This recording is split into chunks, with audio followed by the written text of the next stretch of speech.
What's going on, everyone? This is your boy AshTheMan, and thank you so much for tuning into the video. And in this video, we're going to be talking about rezero episode 34, season 2. Love you. I ain't gonna say love all that time. That's the name of the title. But hey, that's the name of the title. Other than that, thank you guys for definitely, joining in this video. Don't forget to subscribe and, hit that notification button, leave a like on the video so I can have the recommendation, hopefully get on the front page of YouTube. That would definitely help out. And don't forget to leave a comment on the video. Definitely would like to get your feedback on what you guys think about the episode. Now, let's definitely talk about this episode. Now, in the last episode, just a little preview, we know that Superboy ended up, meeting his end in this form of fashion due to the fact that he got ate by the white whale. Now, also, there was a lot of events going on, which, he got people in the sanctuary, which Fetrica's brother, and the lead, person of the village, got whiff of his witch miasma, and pretty much rolled suspicion, got kidnapped. For some reason, the crystal that he was holding kind of like transported him into like the future or whatever, or maybe a couple of days, something, but it basically was left, abandoned, or people just maybe disappeared due to this white rabbit that pretty much ate him up. Now, couldn't find out is that the white rabbit is amongst the three great beasts that is pretty much provided by the Witch of Glutton. And pretty much he is getting this information, of course, for Etna, which is the witch that he's been meeting with in this tea party. He got re-invited again, and it comes at like a dire need. I can't really say too much about it because of the fact that the way that she explained is that if he calls out, he has to call out harder and harder than before. So it's pretty much a hard place to get back into. But Subaru, he seems to be doing it now possible, man of the hour. So in this course, we got a chance to got introduced to three more witches, which is the Witch of Wrath, the Witch of Pride, and of course the Witch of Glutton. Now, the Witch of Glutton is definitely one that holds a centerpiece into this, is because of the fact that she's the one that created the three whales. Now, before she comes to play about this, Subaru was asking, how can he kill it, and how can he get rid of the death loop that he has? He has his access to this power.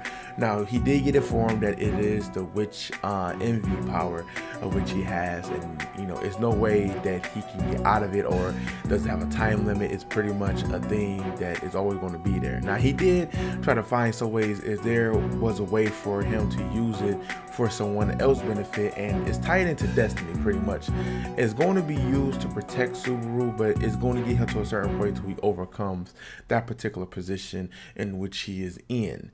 Now, I'm not saying that it has to happen in this sort of fashion, because they did have like a sideline book, which it was a book of wrath, where Subaru actually becomes some type of villain. I don't want to get too much of details about it because I really don't know much about it myself. I only looked it up briefly, but overall, he wanted to meet with the Witch of Glutton because he really needs to find a way to kill the white rabbit. You have to, since it can multiply and replicate itself, you have to kill them all at once, and kind of impossible to do in this day and age. So he needs to talk to the Glutton. Now, he was able to meet with her, but he ended up meeting the Witch of Pride first, then the Witch of Wrath, which kind of healed him because he had sort of like a weird, conversation with the Witch of Pride. Again, to really go over these witches' personalities, if you want to see a separate video that I did look up a few things, which kind of a little bit spoiled myself, but not really.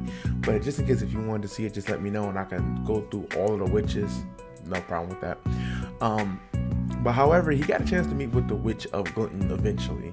Now, before he did, and I did explain to him that Glutton pretty much has like a bizarre personality, and don't look into the eyes, which her eyes was covered, and also don't let Glutton touch him. So he talked to Glutton and tried to figure out a way to stop the white rabbit. Now, pretty much, you can, the white rabbit is attracted to, a high source of mana. That's one of the reasons why it goes to the sanctuary. because of the people that that's currently residing in there. That huge amount of men at one place is attracting the White Rabbit. Now also he got a chance to talk more with Glutton on why did she create the beast, and it's because like Glutton wanted to stop world hunger, a way to have people have food source. And the reason I say this is because, and again, this going like, it's not really a spoiler, but it dives into her background. Like, each witch has a particular reason why they became known as, the witch of, that particular type of sin. And unfortunately, the witch of Glutton, pretty much she dealt with a lot of traumatizing things. Like, she couldn't die. So eventually she used to like be went through like starvation on multiple occasions, and it even got to the point to where she would throw up. She would eat her own throw up. She started eating curtains, different things to make sure she did not starve.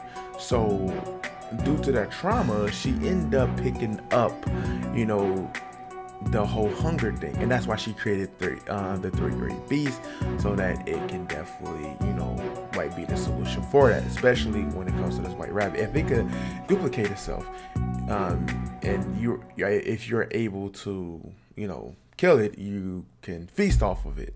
But at the same time, if you're trying to hunt something else, it's going to hunt you, and that's the kind of twist that she threw on there. Now, Subaru did make a threat to her beasts that he will kill all of the beasts. Now, we haven't got a chance to see the serpent, but we definitely know that it took a huge raid to take down that whale. And with the White Rabbit, I'm not sure what kind of thing they're going to be able to do. But that's the conversation he has. Now, also, it's another thing that really sticks out in this particular episode is that he asks, Edna to pretty much let him, remember everything that they talk about. But it comes at a cost. And the cost is the handkerchief. Now, the handkerchief is given to him, by the newly made, I can't forget her name, I think it's Pico or something like that.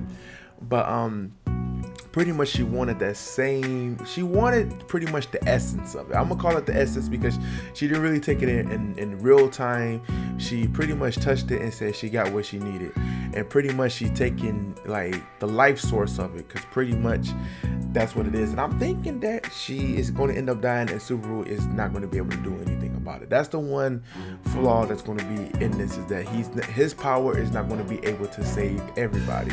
And I think that's probably one of the biggest things that's going to stand up in this term, is that he's not going to be able to save everybody. He's going to have to make choices. He's going to have to make things that, that no other person can really make, but he's going to do it. I mean, I think right there just a sign that that's what's going to happen. Now, in this particular thing, towards like the end of the episode, we got a chance to see that the Witch of Omri pretty much makes her appearance at the end, apparently, and that's where the episode kind of like leaves off. We see her whisper something to Subaru, and she pretty much doing her thing. So that's where it leaves off. And honestly, what do I gotta say this about the episode? I think this episode, not only was it entertaining, but it was so much build up in here that I almost forgot that this is a build-up episode, and it wasn't really that much action going on. It was just a lot of interesting things happen, things that we was presented with, things that we found out that was very interesting. I mean, rezero is always one to throw information to you, and even though the information could be shared with you in a previous incident, in a previous segment, in a previous arc, it may just come back to light later on. So you really have to like buckle down and hold any kind of information to you and keep it, because you never know when it's going to present itself to being present. So that's one of the biggest things that we can say about rezero that really stands out, and I think that's a very awesome trait. So overall, I think the episode was really good. Can't complain about that. But other than that, thank you guys for definitely tuning in with this episode with me and this review about rezero, episode 34. Love, love, love, love you. Now, again, any newcomers, don't forget to subscribe to the channel. Do hit the comment section. Let me know what you guys think about it. Do you agree with everything I said? Do you have some disagreements? Let me know. Other than that, you guys have a wonderful one. AshTheMan signing off. Bye.